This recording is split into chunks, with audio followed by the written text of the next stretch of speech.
Hello students, आज हम शुरू कर रहे हैं डीएलएड चतुर्थ सेमेस्टर विज्ञान। इसमें पहला चैप्टर है जैव विकास। तो इसके बारे में हम आज जानेंगे जैव विकास क्या होता है।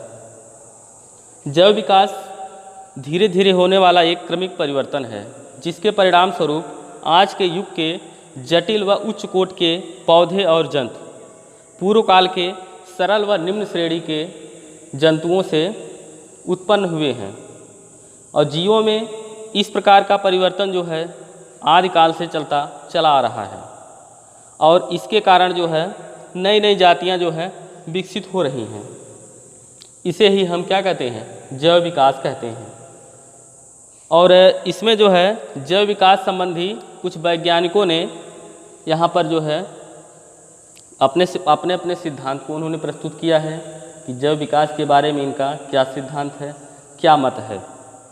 इनमें से सबसे पहला जो सिद्धांत इन्होंने दिया लैमार्क ने दिया, जीन बैप्टिस्ट डी लैमार्क ने इन्होंने पहला सिद्धांत प्रस्तुत किया जिसको लैमार्कवाद के नाम से जाना जाता है। ये जो है एक फ्रांस के वैज्ञानिक जीन बैप्टिस्ट डी लैमार्क के फ्रांस के वैज्ञानिक थे। और उसके बाद दूसरा सिद्धांत डार्विनवाद के नाम से जाना गया। तीसरा सिद्धांत नव डार्विनवाद के नाम से जाना गया और चौथा सिद्धांत उत्परिवर्तनवाद के नाम से जाना गया। तो यहाँ पर हम जो है सबसे पहले इस पहले परिवर्तन लैमार्कवाद के बारे में हम जानेंगे कि जीन बैप्टिस्ट डी लैमार्क ने क्या क्या जो है इसके बारे में अपने सिद्धांत प्रस्तुत किए।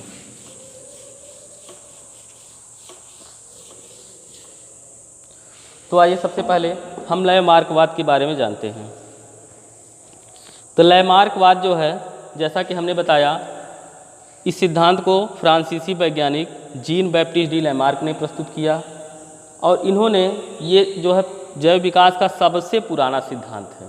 ये सबसे पुराना सिद्धांत है और इस सिद्धांत को इन्होंने सन 1809 ईस्वी में जैव विकास के बारे में अपने सिद्धांत को इन्होंने फिलॉसफी जूलॉजिक नामक पुस्तक में जो है इस सिद्धांत को उन्होंने प्रस्तुत किया और इसके नाम से ये सिद्धांत जाना जाता है।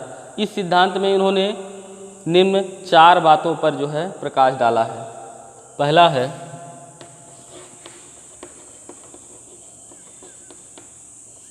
पहला है उपार्जित लक्षणों की वंशागत। पहला इनका सिद्धांत था उपार्जित लक्षणों की वंशागत। दूसरा है जीवों के आकार में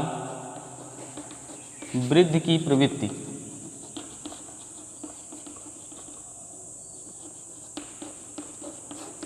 दूसरा सिद्धांत इनका था जीवों के आकार में वृद्धि की प्रवृत्ति। तीसरा अंगों का उपयोग और अनुप्रयोग।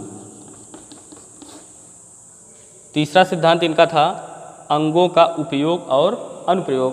चौथा सिद्धांत वातावरण का प्रभाव। वातावरण का प्रभाव। इन्होंने मुख्य 4 बिंदुओं पर प्रकाश डाला। सबसे पहला पॉइंट इन्होंने जो दिया उपार्जित लक्षणों की वंशागति। इस जो है लक्षण के अनुसार इसमें क्या कहा गया है, इन्होंने क्या कहा कि वातावरण के प्रभाव से शारीरिक अंगों के लगातार उपयोग और अनुप्रयोग से जो नए परिवर्तन उत्पन्न होते हैं उन्हें हम उपार्जित लक्षण कहते हैं।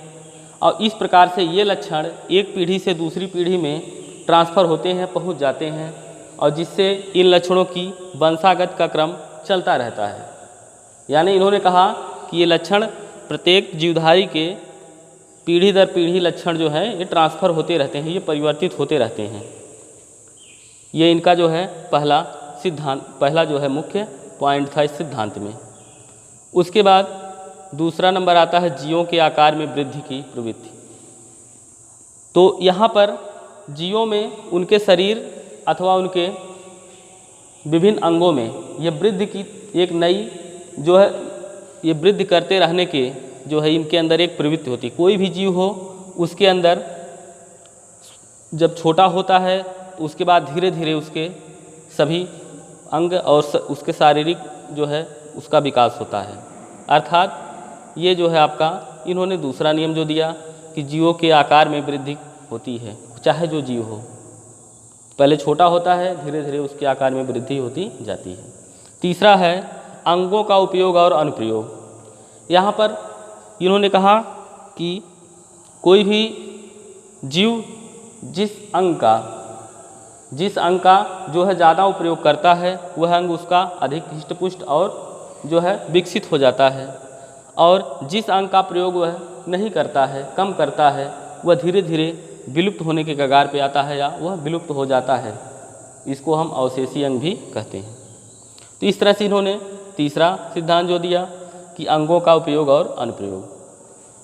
ठीक है। इसके बाद वातावरण का प्रभाव इन्होंने कहा कि वातावरण के परिवर्तन के अनुसार जीव स्वयं को उस वातावरण के अनुकूल बनाने के लिए अपने शरीर के बनावट और जो है उसके जो है अपनी आदतों में परिवर्तन कर लेता है। अपने शरीर की बनावट और आदतों में परिवर्तन, यानी अपने आप को जो है जीव उस वातावरण के अनुकूल ढाल लेता है।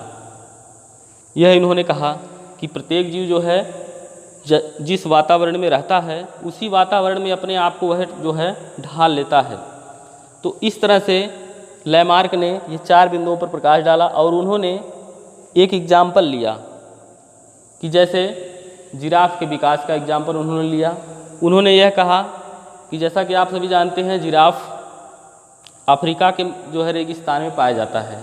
तो लैमार्क के अनुसार जिराफ जहाँ पहले रहते थे वहाँ घासों का हरा भरा मैदान हुआ करता था और उस मैदान में घासें होती थी और वह जो है उनको खाता था। लेकिन धीरे धीरे मौसम शुष्क हुआ और वहाँ मरुस्थल बन गया, अर्थात वहाँ की घास फूस ये सब खत्म हो गई, तो वहाँ पेड़ बचे और जिराफ के पास कोई विकल्प नहीं था कि वह अपने आप को जीवित रख सके। इस नाते वह पेड़ों की पत्तियों को खाने के लिए अपनी गर्दन को उचक करके और अगली टांगों को इस तरह से वह जो है खाने के लिए अपनी जो है गर्दन को ऊपर उठाता था और जो है इस तरह से अपना भोजन करने के लिए वो विवश हुआ। उसके बाद धीरे धीरे उनकी जो है अगली टांगों और गर्दन में जो है उसकी लंबी होती गई और इस तरह से ये जो है ये इनके जो लक्षण हैं इनके जो है ये अगली पीढ़ी में ट्रांसफ़र होते गए। धीरे धीरे जिराफ की गर्दन लंबी होती गई और यह जो है इस तरह से इन्होंने बताया कि यह इसका जो है एक लक्षण था। तो इस तरह से यहाँ पर लैमार्क ने ये सारे जो है नियम दिए और अगले नियम को अब हम अगले क्लास में पढ़ेंगे। तब तक आप लोग घर पे पढ़ाई करते रहिए।